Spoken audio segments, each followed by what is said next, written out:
Hello, my beautiful people. How are you doing, guys? I hope you guys are doing great. If today is your first time of coming across to my YouTube channel, please subscribe, like, and comment so that you will not miss out of any video I uploaded. I still remain your girl, Musumola. So, guys, this video where I want to upload to you guys here is about this woman. This woman, where we say the man come and say the pastor one redeem pastor im wife go marry one redeem pastor. Na him I wan talk about. Oh, the woman too don come and come talk im own matter on this issue. Oh, marriage. See, I no like make I dey put my mouth on marriage, because marriage, hey, marriage, because you go hear different from these people, from the husband, you go hear different from the wife, you go even hear different from the relative. So the thing no balance. Hey, the thing no balance. See, in this video I'm going to upload wetin the woman talk and wetin the mama talk. That the wetin the mama talk go be on separate video wey I go do. Shey you understand? You go see, if you hear the thing wey the wife talk is different from the wetin the mama talk. This wife talk say when her and the husband dey live together, the husband dey maltreat am. I know say that is normal. All the thing wey this woman talk, I believe am. Little bitty, just little I believe am. I believe wetin she talk. Shey you understand? I no fit believe everything wey she talk, but I believe little about it. I know say some man, they are animal. They know how to treat woman badly. I know that. Shey you understand? He say when her and this man they live together, the man no dey drop money for house for them to eat. Shey you understand? Even to pay for school children's school fees, the man no dey pay for children's school fees. Him and the woman, they go together, go borrow money for the place where the woman they work to pay the school fees. This is not fair. This is not fair. And the man self, you go see the abuse. She said the man go dey abuse am. Go dey abusive relationship. Me, I not support that one. Abuse, make you men, make you change. Men change. No dey abuse your woman. Even if you pay or you no pay, his woman be your woman. So far if they leave your house, he don't be born for you. Now your wife. Make you know the thing where we go the talk to we woman. It's not good. So woman, if you see how some man go dey abuse their woman in the house. Hey, you go open your mouth say, this person not be the wife of this man. So I'm still gonna upload the wetin the mama talk. I'm still gonna upload it. So you guys just put your own comment. Wetin you think, wetin you feel about this issue. Make we roll together. Okay, guys. Thanks for watching and stay blessed. I followed him borrowing money. He asked me to borrow money. I borrowed money in my school. They are still there. The debt of the money I borrowed, I'm still paying it till date. The money I borrowed is this pastor that is helping me now to foot those bills. I borrowed money for his sake, his children's school fees that have heaped like this. I'm paying it one by one. I've not finished paying the debt. Till now, go to Holy Child School Mukuchi and ask. They are all aware of the story. They didn't end it. Now, after everything, we come to that place. We come to the house where we are living right now. Now, the thing is, feeding is a problem in the house. Ask Bright if he has given me upkeep since 11 years I've married him. Even if it is 5,000 naira upkeep, go and ask him. Go and ask Bright if he has done anything. But I don't complain. It's normal. He may not have it. I keep living my life the way I'm living it. I keep surviving the way I'm surviving it. It didn't stop there. This same Bright, after 1 year, I returned back to him. When he took me to the church, he has met one church he wants to be attending. I should live with him and all that. I left with him. Now, the issue now is, at the end of it all, I came back. We started living outside the family. Bright started from where he stopped. He started the worst. The worst is that I shouldn't go to work. I should be a housewife. During the pandemic, I shouldn't go anywhere. He called people. He said these men are chasing me, are chasing men. He saw anybody around me, he will nail them. He has done so many things. He chased people that call me mother away from me, the youths, the teenagers. He said they're all sleeping with That was it. So he told me that the only way for him to give me total support into my music, because I have gone to the studio to do a skeletal work of my music, he said not in his house. Not in his house.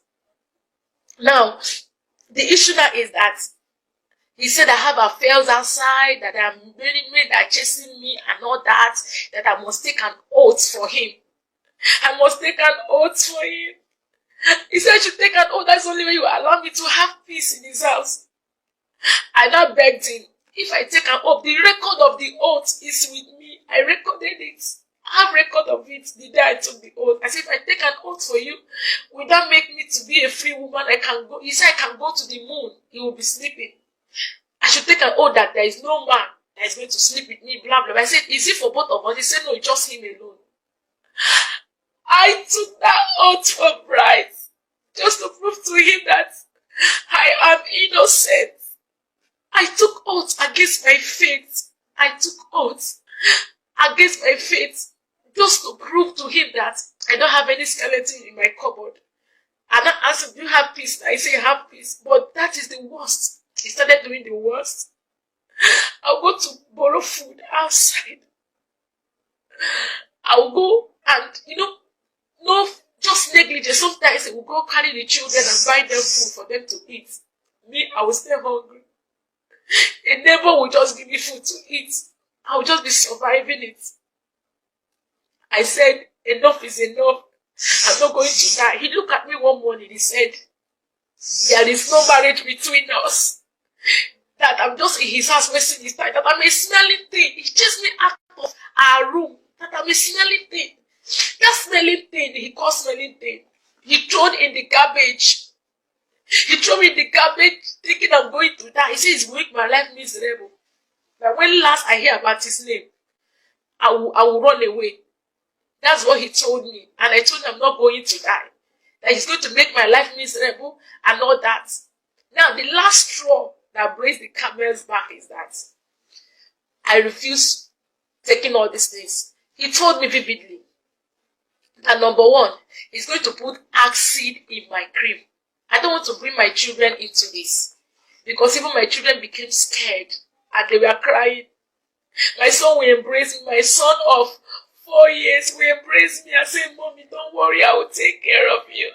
He abused me before my children. I don't talk. He called me a weak woman.